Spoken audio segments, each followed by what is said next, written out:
Heather is a jiu-jitsu warrior, a Starbucks maven, a woman who has taken on more challenges than most people have taken on in a lifetime. I'm so psyched to welcome Lauren to our show. Hello. Hi. I'm so excited to be here. Cool. I am really excited to reconnect with you. I know we were talking before today's broadcast. So what's going on in your world with becoming a firefighter? Where are you at in the process? I'm so over the moon about this. Well, I'm in this, I can't even remember how many steps there are. There's a lot. They even made a flow chart of an 8x11 piece of paper, and it starts here, and there's arrows and different colors and different departments. I'm at the last step, which is probably, they're all important, but this one seems pretty important. It's the psych eval. They want to make sure I'm crazy, but not too crazy, because I need to be Goldilocks crazy. I've already gone through the very beginning phases. Is I went to an interest meeting in October of 2018. So I've been at it almost, I guess, right about a year and a half now.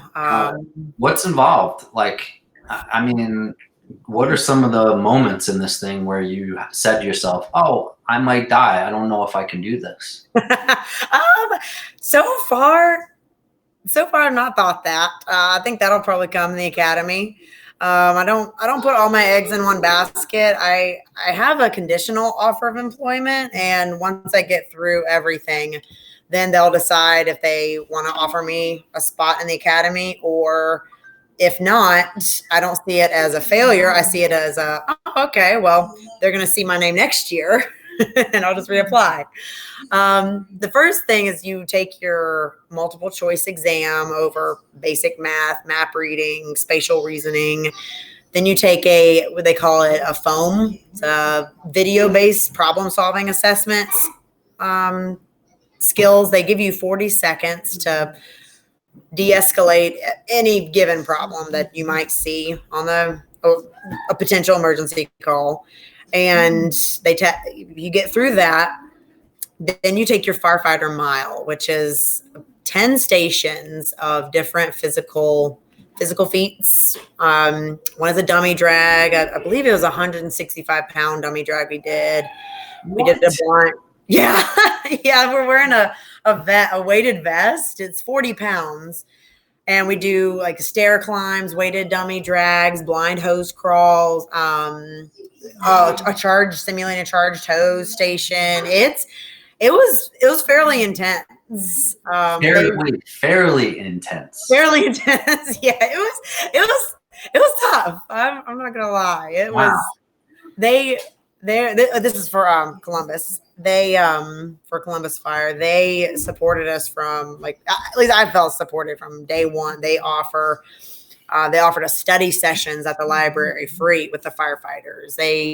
Recruitment officers said, you can come in and study with us, ask us questions anytime. They held open gym sessions so we could practice getting our times. And all those stations are timed. My hardest station was taking I think it was some sort of a big truck tire, taking a sledgehammer, and you had to beat it down I think it was an 8-foot table, if I remember correctly, within 36 seconds to pass I think it was, all these numbers are running together for me. Then that one, you have your sledgehammer, and that simulates the physical requirements to bust down a wall. So wait, and let's back up. What's that? So you have a truck tire, probably one of these huge kind of cat dump truck tires, with a hammer, a sledgehammer. Yeah. And it's on a table, and you have to hit this thing as hard as you can and move it. What distance? I think, if I'm not I think it was between 6 and 8 feet. I want to say it's more towards 8 feet. It's a smooth surface. It's not like a jagged, like, picnic table or anything. Yeah, but the tire is like 200 pounds at least. It was. I never even asked. It was tough. It was, like I said, that station is not gonna, like, that was my station. I passed it a few times in the practice sessions, but they give you a certain time limit that says if you pass it in this amount of time, then you get a point. If you pass it in this amount of time, you pass the station with no point. But if you're beyond this level of time, then you don't pass. And of the 10 stations, you had to pass with a point 8 of the 10. So you're allowed to make it in 2 of the stations. But that one was always one that I struggled to pass, but I passed it. I was literally a fraction of a second from passing it with a point. I hear your little dude who is he, what's he doing? Bring him over here. He is Emerson, come here. Say hi to Mr. Mark. Come here. Sit with Mom. You heard him. I did. Emerson, come here. I want you to sit. You want to be on there? Oh, buddy. Hey, Mark. What's going on, Emerson? Hi, buddy. Emerson, it sounds to me like you're upset about something. What are you upset about? Remember Mr. Mark? I want You can snuggle with Mom. Oh. You need a hug. He has gone. So Emerson he's a lot of things. He's 5. So he's full of energy and he's full of life. He's a lot of fun. He's also autistic, He's also autistic. He's very high functioning little dude, though. He is, and speech has always been a struggle for him, and for him to be able to tell me to be able to identify a coping skill, which I don't know if you can make it out. He said, "Do you want to snuggle?" And we lay down on the couch and cover up in the blanket, and we invite the cat to come up and snuggle with us. And that is, by invite, I mean, we take the cat and he takes the cat and just pushes him down on the blanket, forces him to snuggle. And he's usually, it's crazy. Like that usually does it for him. But this cat is just worth his weight in gold. He lets him, I have a couple pictures that I meant to post this week about him. He just drags the cat around. The cat just sits there and he complains about it, meows. But I'm like, we need to. Which that's one thing I want to tell you. We're talking about getting. I used to be in animal assisted therapy with my dog, and we would work with autistic kids and go to schools. Animals are amazing. Animals change kids entirely. Yeah. Emerson, hey Emerson, tell me about your cat. Emerson, do you have a cat? Who's your cat? Who's the cat? What's the cat's name? What is the cat's name? Is it Jack? Jack. You want Jack? I want Jack. Okay. You can go find Jack. You go find Jack. Be gentle with him there. Okay. Okay, go get Jack. But be gentle. Hey, the mental demand on you must be incredibly high. I have an 11-month-old, and the only way I can compute it is that he needs me pretty much like every couple of minutes. I have to check in. Yes. Is the mental load on you that high that like you got to be checking in with him pretty regularly?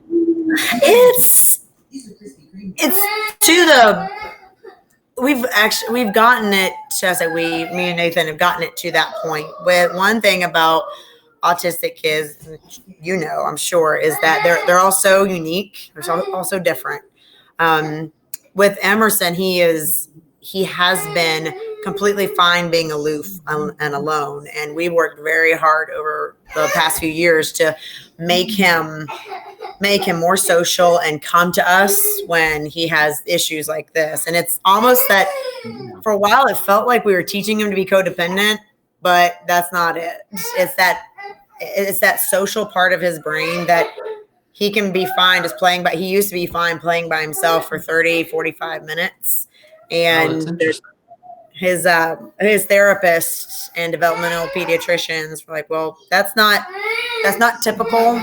We need to give him these skills that aren't already developing in him on his own. And so one of the things is we've actually taught him to be more needy towards us, like a typical 5-year-old, typical 4-year-old. So to answer your question, yes, but we've taught him to be that way. So it's a very different, it's honestly just kind of a weird conundrum to be in. It's like, yes, you want your children to be independent.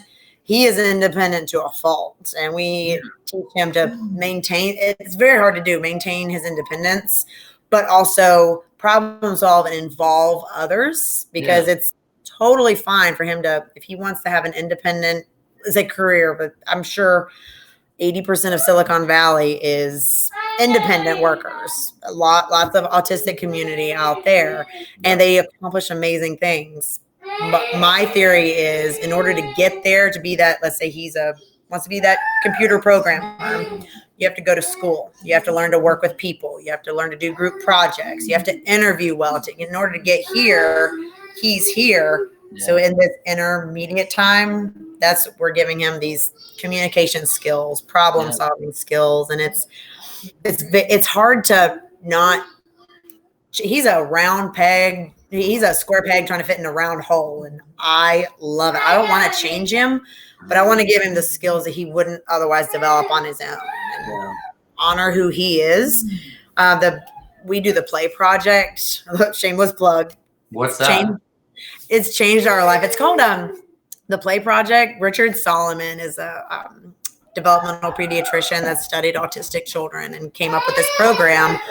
It's called Play and Language for Autistic Youngsters, and it's all about connection and grabbing the child's attention and giving them the skills on their level, following the child's lead and teaching them the skills that they wouldn't otherwise typically develop.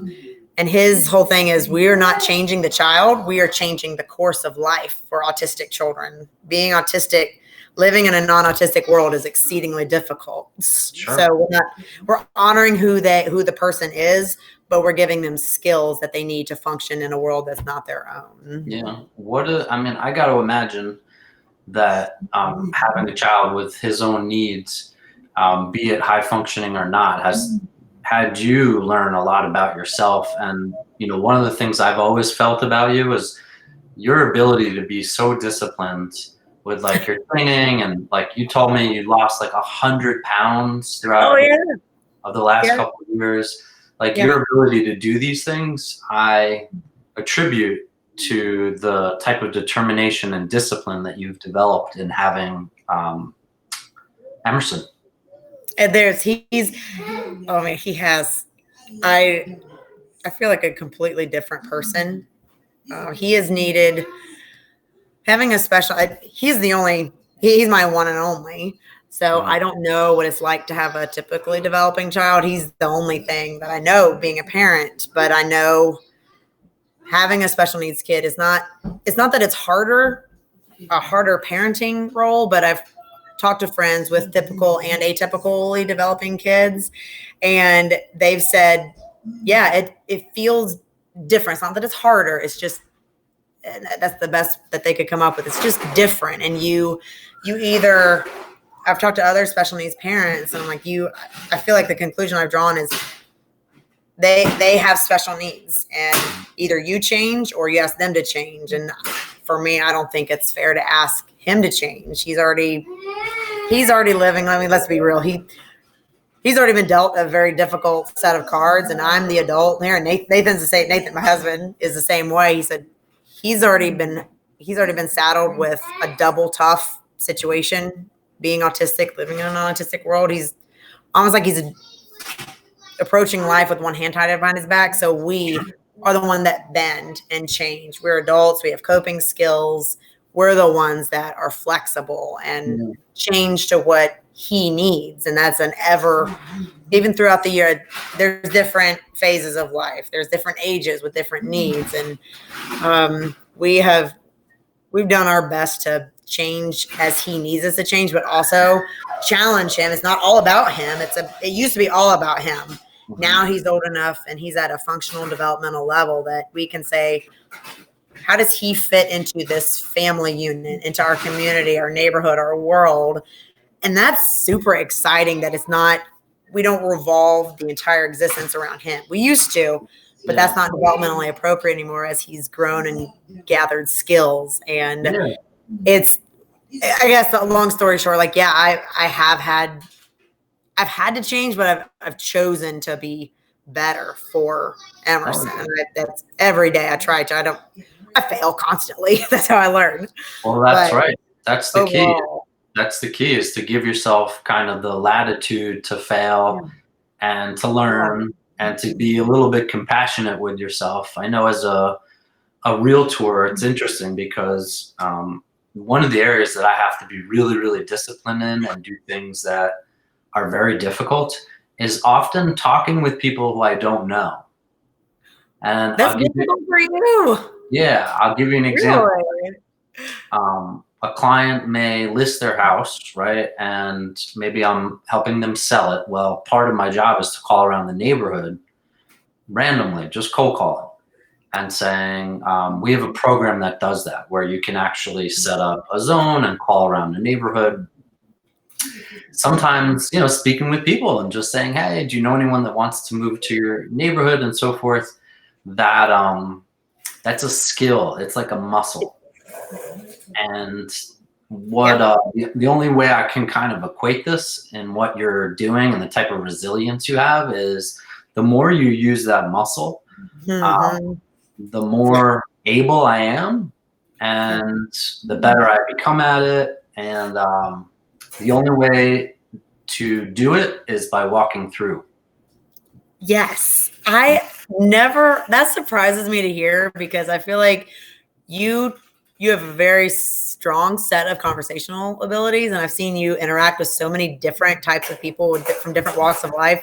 That surprises me to hear that. But like you said, it's a simple formula. You know there's a need. You're like, okay, there's one way to do this. There's one way to get better at it. The more you do it, the more you use that muscle, the stronger it becomes. And I love that mentality. I respect it a lot. I use it probably more than I even realize, because I used to have a pretty strong social anxiety. I could be in places where I had friends that were my friends my entire life, and I have introduced them to other people and forgotten their name entirely. Talk about being embarrassed, and that was really difficult for me. I see you often in social situations where there are usually like groups of people, our families, we attend the same parties together and so forth. Yeah. And, I think the coping skills that you pointed to, adults have their own coping mechanisms. Many of them are not constructive. And what I love about you, which is so cool, every time I see you, you remind me to get my fitness game together, because getting your fitness game together changes your ability to handle life, period. I could not agree more. Wow, I never knew that. That's a shot in the arm, Mark. Thank you. Yeah. I never knew that. Every time I see you, it reminds me. And you know what? I'll be just straight with you and all of our viewers that see this for many months and maybe a long time to come on Facebook. You are a hard ass bitch. Thank you. I feel so That's a soft. compliment. I feel so soft hanging out with you, between like the things that you tell me that you're achieving with being a firefighter.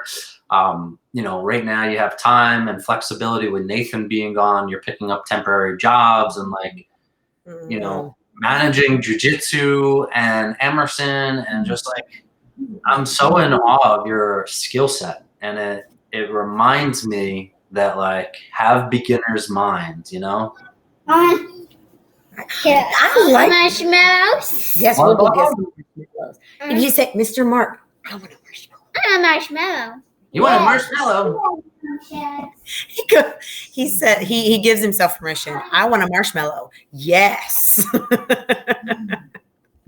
Like balance. Like, oh, you ate a good lunch. You know what? Sometimes I want a marshmallow too. It's a good day for marshmallows. Let me tell you something. I have been eating so unhealthy during this COVID thing.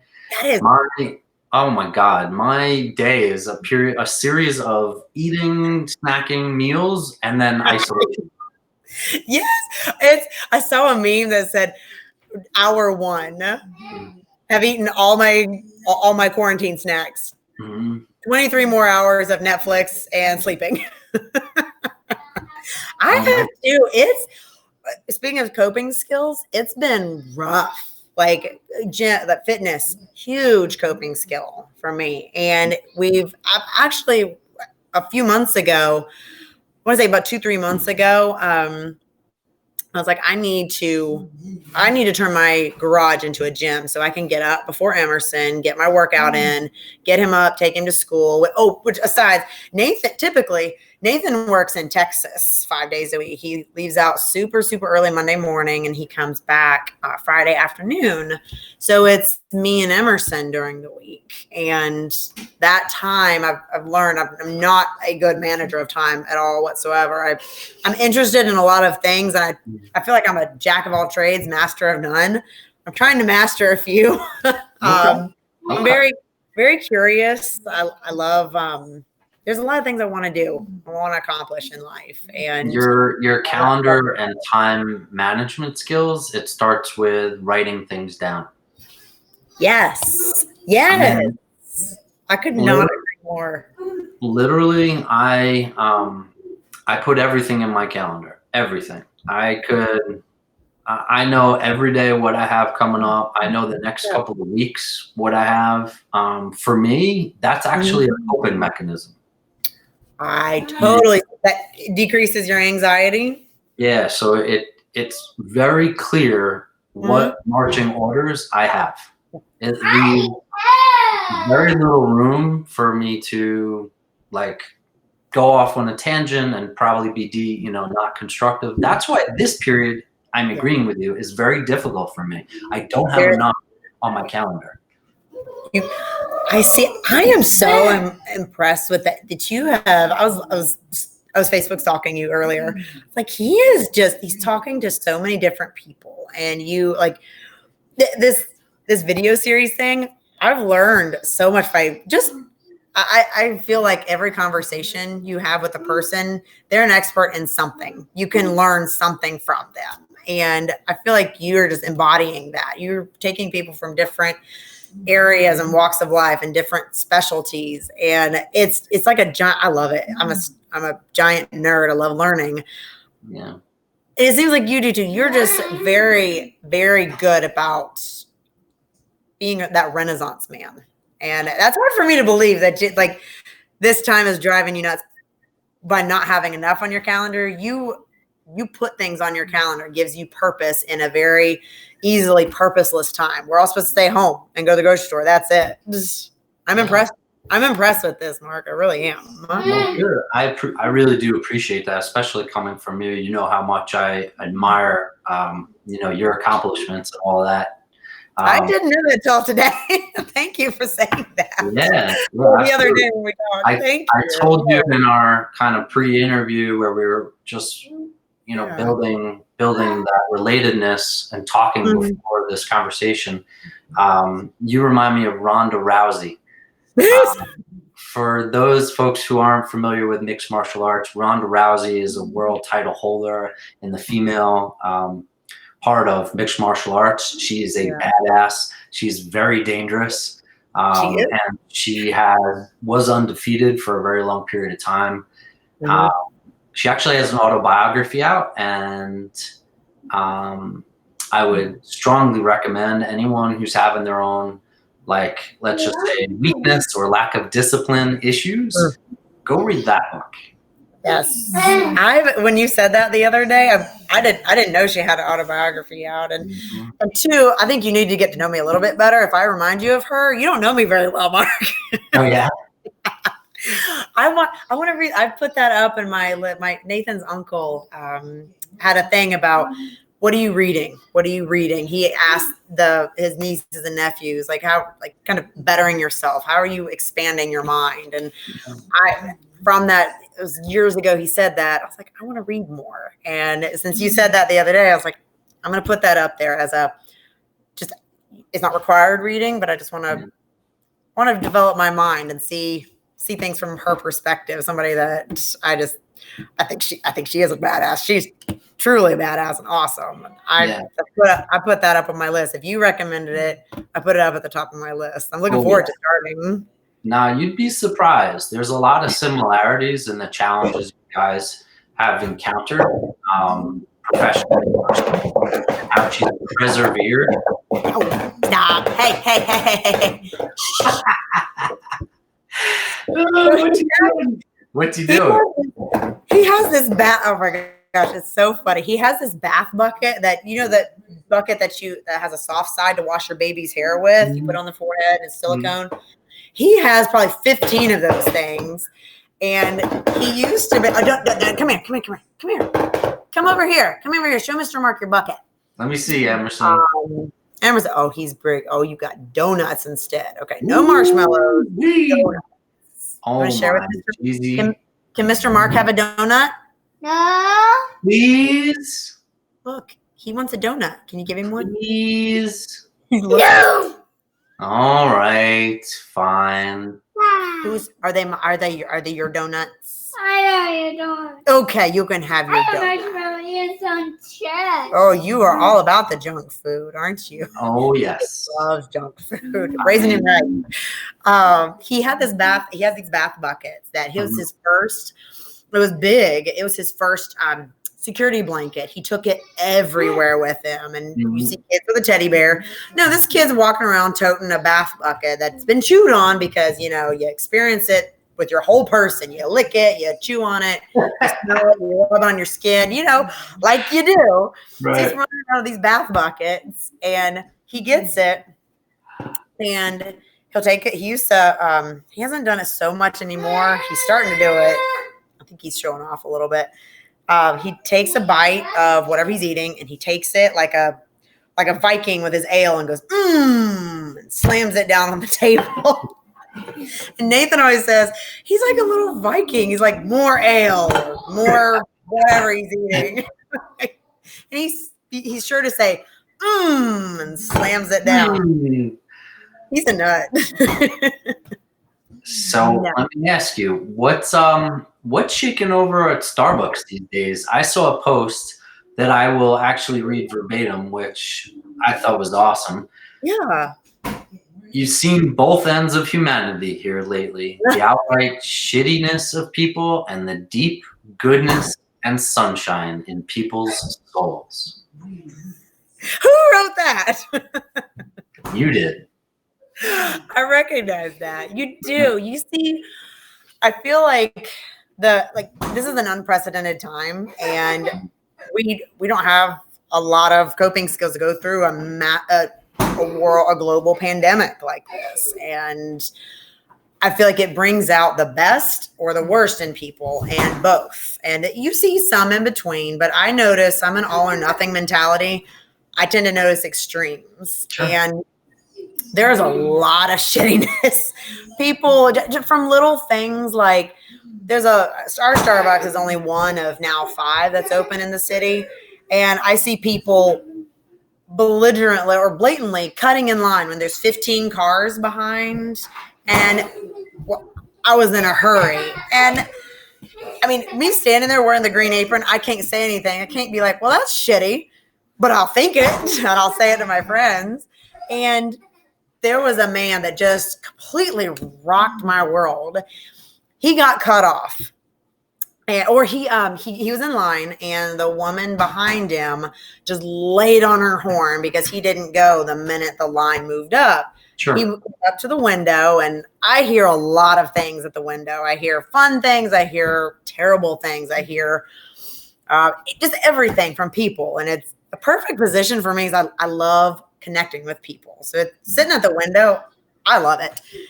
So he pulls up and he said, this woman honked her horn at me. And I was like, oh, okay. And I was letting him talk. And he was like, I'm going to buy her a drink. I was like, okay. We've seen a lot of that lately, a lot of pay it forwards. And I hear a lot of people say, I just want to spread sunshine. I just want to be the kindness I want to see in the world. And that really makes me, restores my faith in humanity. And so he said, she's obviously having a bad day. And I default to humor. Humor is a big coping skill. And I just like to laugh and have a good time. Emerson, come here. No. That's not a toy. Opening and closing the refrigerator is a toy. Anything's a toy if you play with it. Emerson, come here. That's enough. Come here. And I said sarcastically, I was like, oh, do you want me to tell her? Wink, wink. He really wanted you to make sure that you're having a good day. And he laughed. He was like, and I was like, obviously I'm not going to do that. So I'm going to be professional. So wait, what was her reaction when she accepted the coffee? So he paid for her, pulled around, and she came up and I recognized her. And I knew when I saw her, I was like, I know her. And I was like, oh man, she's just having a really rotten day. And so she told me the very first thing out of her mouth was like, she said, I blew my horn at him. He noticed. She said, yeah, I'm having a rotten day. I said, yeah. He thought the same thing. So he bought your drinks. She her whole demeanor changed. And I don't know how the rest of her day went, but seeing that like change, like a lot of people you can see what's going on inside their head by their expressions. And I saw hers, like a flip just switched. And come here. That's amazing. Here. And that was just, I choose to focus on that. It's hard to focus on. Don't worry about it. Hey, if you gotta manage, if you have to manage, do your thing, and then you can come back. You're awesome, Mark. You always have been so understanding. Like this is for anyone that's watching, this is a bit, no, that's not a toy. Definitely not. This is a very typical conversation I have with Mark. Not a lot of people have that ability to converse, break in conversation, deal with the kid, come back, pick up right where you left off. That is one thing I just really appreciate about you. And a lot of the families in our circle, you can do that with. And I love that. Not everybody can do that. And I understand that. But this is very much a normal conversation for me and you. Yeah, I know. It's called listening. And there you go. Right. A lot of people lack that. Are you surprised to hear that? We hear, but we don't listen. There's a big difference. Yeah. It's a lot of it is just listening. You know, that guy, what he did was super cool. That changes the course of people's day, and then she's probably going to treat people differently, and it's like a ripple effect. It is. That's what I think is so. That's so cool. I've told people when I'm sitting there at the window at Starbucks, I get to see everything. I get to see you who says, I want to pay for her. And I'm like, you're not getting anything out of this other than the satisfaction of knowing I did something for someone. There's no instant gratification. You don't see the other person's reaction. You just do your thing. You drive off hoping that it made a difference to them. And then I get to see the next person come up and their facial expression is always, it's either shocked or just like some people just like, you see their face fall like, wow, like her. She's like, I needed that today. And he inspired me. Like whenever something happens, like I default to sarcasm. And I was like, he made me want to be a better person. I was like, I want to do that. So I want to take the high road. He took the high road and he was genuinely wanted her to have a better day. I was like, I'm not that good of a person, but I want to be. I want to be. That's right. That's what Michelle Obama says. When they go low, you go high.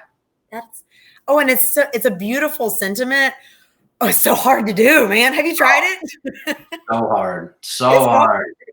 All my impulses sometimes is I want to have that confrontation. I want to get in that last word. I want to make them wrong. I want to insult them. Yes. Yeah, it takes a lot of self-control. It does. I wondered if he was a parent. A lot of these things are like circling back to the parent thing. A lot of this is, it's not, when you're a parent, you're like, it's their turn to be crazy. My turn to be crazy is over. I got to have I don't know if I can say this. Can I speak freely? Yeah, man, do your I thing. told you I'm going to be so good, but I'm not. I got to have my shit together, man. I do not have shit is not together, Mark. I was going to be so good. I can't even make it through a whole. Nah, it's all good. I want your authentic self. Okay, you'll get. Well, you opened the door. Great. I remember you said that. So, in addition to Starbucks, what's your buddy's company that he's doing the custom, or rather the gourmet pizzas? What company is it? Yes, that one is called Fired Up Pizza. Emerson. No. Mm-mm. Not like that. Not like that, babe. So it's called oh, come here. Give me that.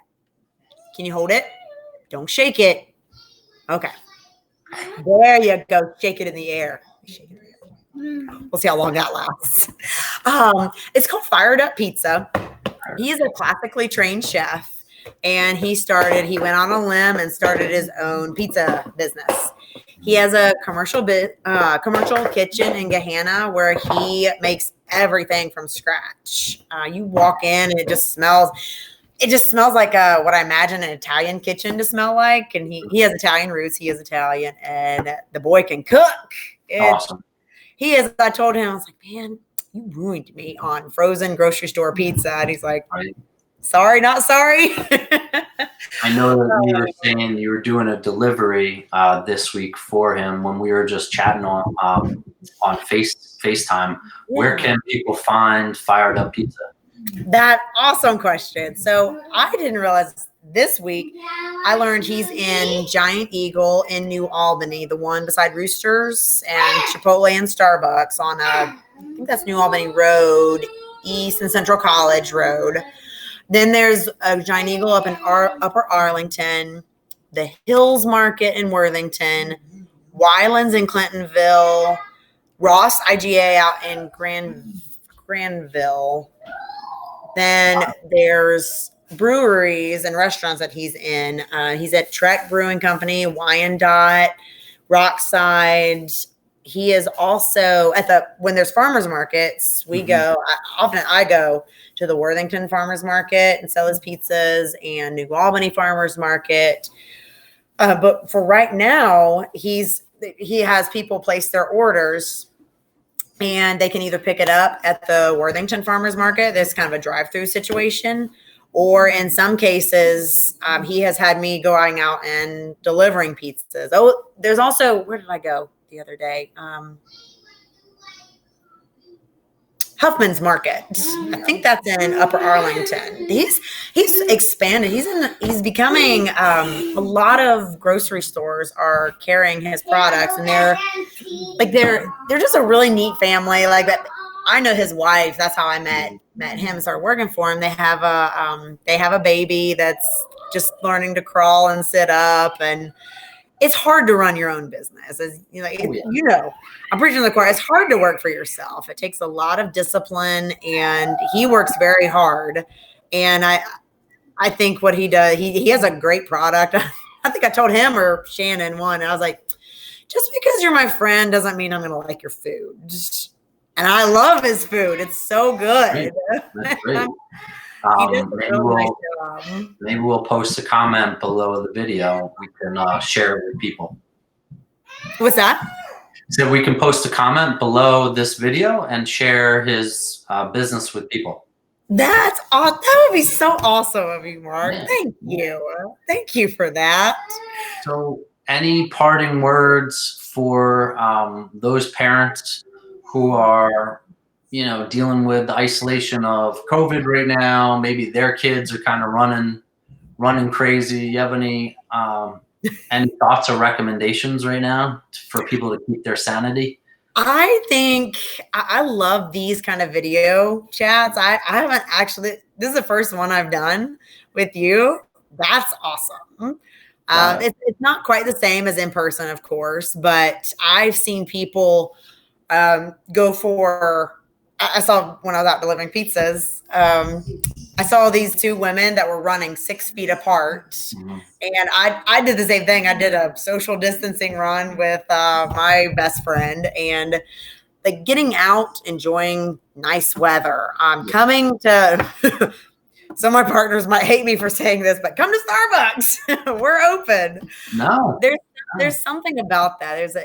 It provides a sense of normalcy, I think, to go out and get your coffee, frappuccino, or whatever, your tea. Be intentional about your time together. I started to mention, and I'm sorry, I'm so scattered. I try to not live by the whim of a 5-year-old, but I succumb to it. And I got to remember, I'm the adult. We are putting in a garage gym. Nathan hung a pull-up bar for me. Building it's called like a landmine situation, where you get like your long bench bar, and you're doing a lot of stuff with it. Yeah. We have truck tires. Be creative with your workout scenarios. I've got a same thing with at the firehouse. Doing the same thing, kind of like beating the truck tire down a flat surface. And I'm amazed at how much people have overcome. And we cope with first world coping skills, like going to Starbucks. It's a coping skill, and this is an unprecedented time. You have to improvise, adapt, and overcome. And I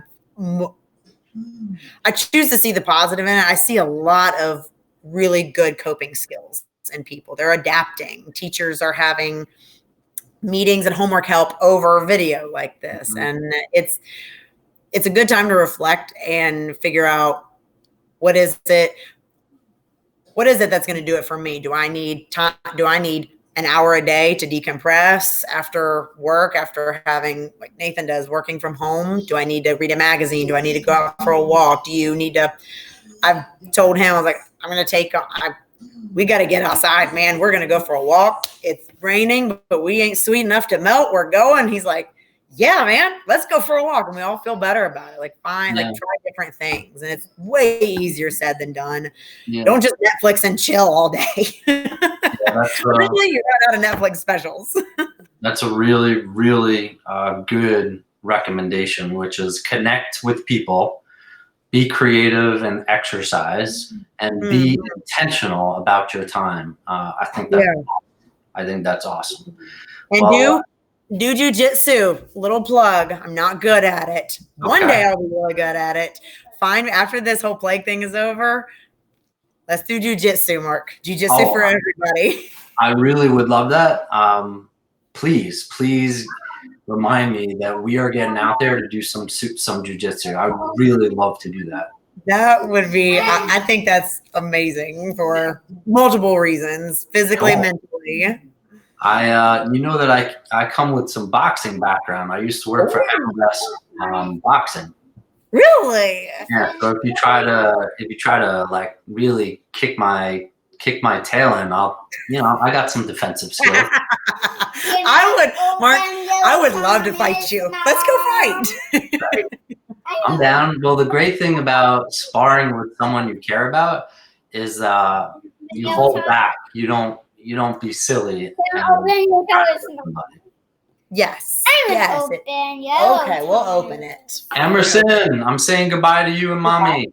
Bye. Bye, big guy. I love you. You have fun today with mommy, okay? Thanks, All right, Heather, we'll see you soon. I'll talk to you soon. All right, peace.